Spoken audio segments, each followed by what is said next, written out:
TV 20 Kannada ವಾಹಿನಿಗೆ ಸ್ವಾಗತ. ಪಂಚಮಸಾಲಿ ಸ್ವಾಮೀಜಿ ಅವರು ಹೇಳಿದ ಎಲ್ಲ ಷರತ್ತುಗಳಿಗೆ ಜಿಲ್ಲಾಡಳಿತ ಒಪ್ಪಿತ್ತು. ಅವರು ಶಾಂತ ರೀತಿಯ ಹೋರಾಟ ಮಾಡುವುದಾಗಿ ಹೇಳಿದರು ಎಂದು ಜಿಲ್ಲಾಧಿಕಾರಿ ಮೊಹಮ್ಮದ್ ರೋಷನ್ ಹೇಳಿದ್ದಾರೆ.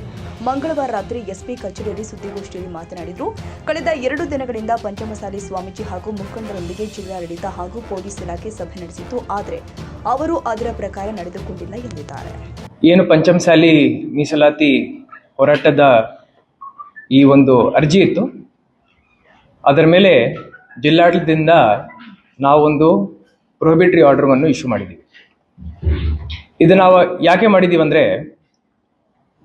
ಎಲ್ಲಿಂದ ಎಷ್ಟು ಜನ ಎಲ್ಲಿಗೆ ಬರ್ತಾ ಇದ್ದಾರೆ, ಅದರಿಂದ ಹೈವೇ ಹಾಗೂ ಸಾರ್ವಜನಿಕರು ಯಾರು ಹೈವೇ ಯೂಸ್ ಮಾಡ್ತಾರೆ ಅವ್ರಿಗೆ ಏನು ತೊಂದರೆ ಆಗುತ್ತೆ ಅಂತ ಹೇಳಿ ಆ ಸಂದರ್ಭದಲ್ಲಿ ನಮಗೆ ಮಾಹಿತಿ ಇರಲಿಲ್ಲ.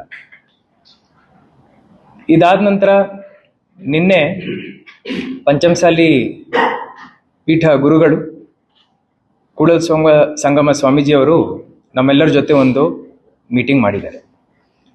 ಆ ಮೀಟಿಂಗಲ್ಲಿ ನಮಗೆ ಇರೋ ಈ ಡೌಟ್ಗಳ ಬಗ್ಗೆ ನಾವು ಪ್ರಸ್ತಾಪ ಮಾಡಿದ್ದೀವಿ. ಬಹಳ ಶಾಂತಿಯಿಂದ ಆ ಮೀಟಿಂಗನ್ನು ಸ್ವಾಮೀಜಿಯವರು ಹಾಗೂ ಇತರರು ನಡೆಸಿಕೊಟ್ಟಿದ್ದಾರೆ. ಜಾಗವನ್ನು ನಿಗದಿ ಮಾಡಿದ್ದಾರೆ. ಕಮಿಷನರ್ ಆಫ್ ಪೊಲೀಸ್ ಅವರು ಆ ಜಾಗ ಕೊಂಡಸ್ಕೊಪ್ಪ ಅಂತ ಏನಿದೆ ಅದನ್ನು ಸ್ವೀಕಾರ ಮಾಡಿದ್ದಾರೆ.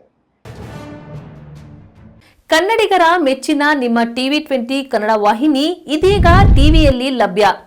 ಕರ್ನಾಟಕ ಮತ್ತು ದೇಶ ವಿದೇಶದ 360 ಡಿಗ್ರಿ ಸುದ್ದಿ ವಿವರವನ್ನ ಪಡೆಯುವುದಕ್ಕೆ ಟಿವಿ 20 ವಾಹಿನಿಯನ್ನು ಲೈಕ್ ಮಾಡಿ, ವಿಡಿಯೋಗಳನ್ನು ಶೇರ್ ಮಾಡಿ, ಕಮೆಂಟ್ ಮಾಡಿ, ಸಬ್ಸ್ಕ್ರೈಬ್ ಮಾಡಿ.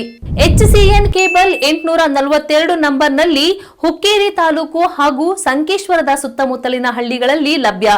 PCN ಕೇಬಲ್ 129 ನಂಬರ್ನಲ್ಲಿ ಹಾರುಗೆರೆ ಸುತ್ತಮುತ್ತಲಿನ ಹಳ್ಳಿಗಳಲ್ಲಿ ಲಭ್ಯ.